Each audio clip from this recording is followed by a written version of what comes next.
Imagine this: you open your eyes, and the world is silent. No engines, no voices, no footsteps, just wind, just emptiness, humanity, every person on Earth gone in an instant. This is not a dystopian fantasy. This is a thought experiment, a timeline, a scientific journey through a world where humans vanish. For 100 years, what happens to our cities, our machines, our history, and the planet we leave behind? The clock starts. Now, in the first few minutes, the world stands exactly as it was. Cars sit frozen in traffic. Airplanes drift powerless and crash to the ground. Lights continue to glow, screens buzz, and the global electrical grid hums. For a moment, but without human hands, everything begins to unravel. Within hours, power plants still run, but they were never built to run alone. Electricity grids cascade into blackout. Millions of homes fall into complete darkness. The last artificial lights blink out across continents, leaving Earth illuminated only by moonlight and stars. Animals sense the change long before we do. Pets trapped indoors cry out. Livestock wander aimlessly. Wild creatures, once pushed to the edges of human territory, begin to move in. Wolves edge closer to towns. Bears roam through empty roads. Birds gather in places they haven't been seen for decades. Weeks pass. Cities transform. Without pumps, underground metro systems flood. Sewage systems back up. Streets become rivers. Fire outbreaks burn unchecked, destroying entire urban areas before running out of fuel. And yet, nature doesn't fear fire, it uses it. Grass pushes through cracks in pavement. Seeds buried beneath concrete begin to rise. Trees born in silence grow where crowds once gathered. By the end of 1 year, skyscrapers still stand tall. But the decay has begun. Rain seeps into roofs. Glass windows shatter from storms. Metal frames rust. The tallest buildings remain, but every day forces of weather and gravity weaken them. With no humans to maintain them, the symbols of our civilization begin their slow collapse. Animals reclaim the land far faster than expected. Cats become feral. Dogs form packs. Cattle spread into open plains. Horses gallop freely across abandoned highways. And predators, mountain lions, hyenas, wolves, expand their territories without the fear of human retaliation. It is not chaos, it is balance returning. Nature does not rush, but it does not hesitate. 10 years pass. Forests explode across once crowded suburbs.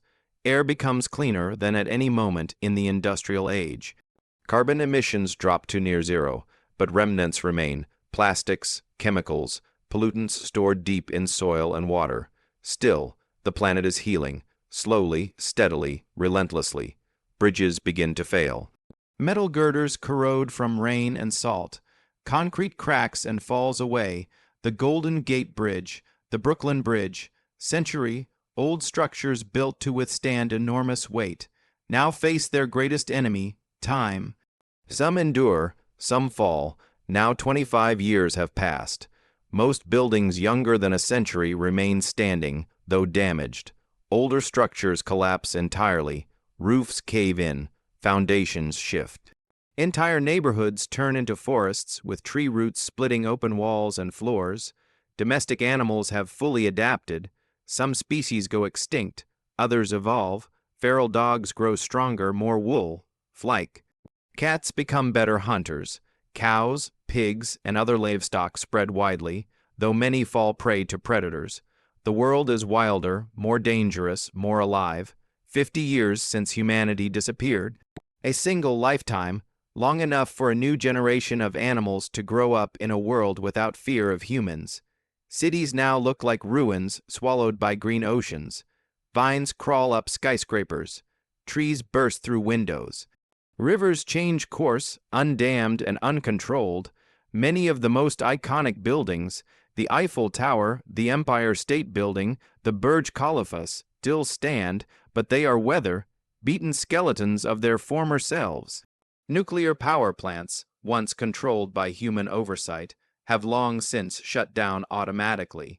Some leaked radiation into their surroundings, creating zones where life mutates or disappears entirely.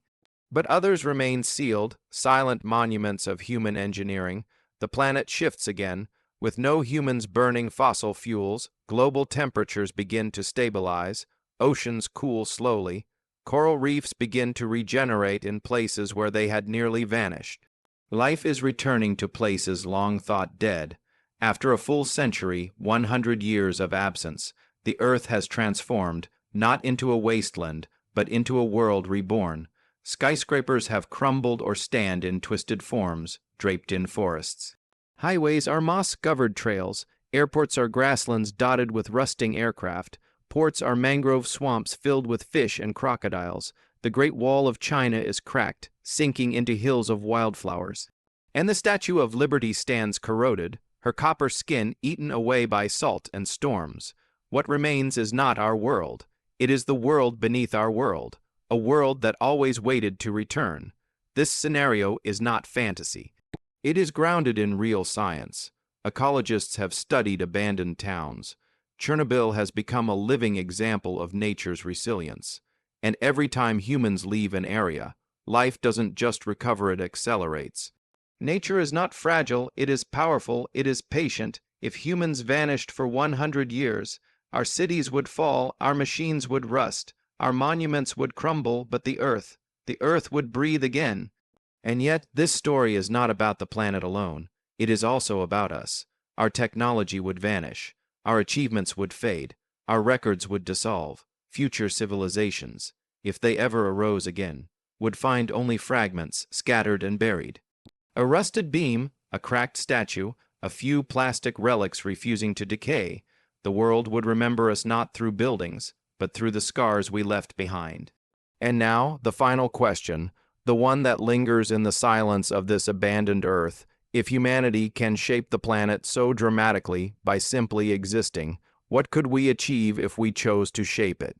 Intentionally, because the real mystery is not what if humans vanished for 100 years, but what if humans returned and changed everything?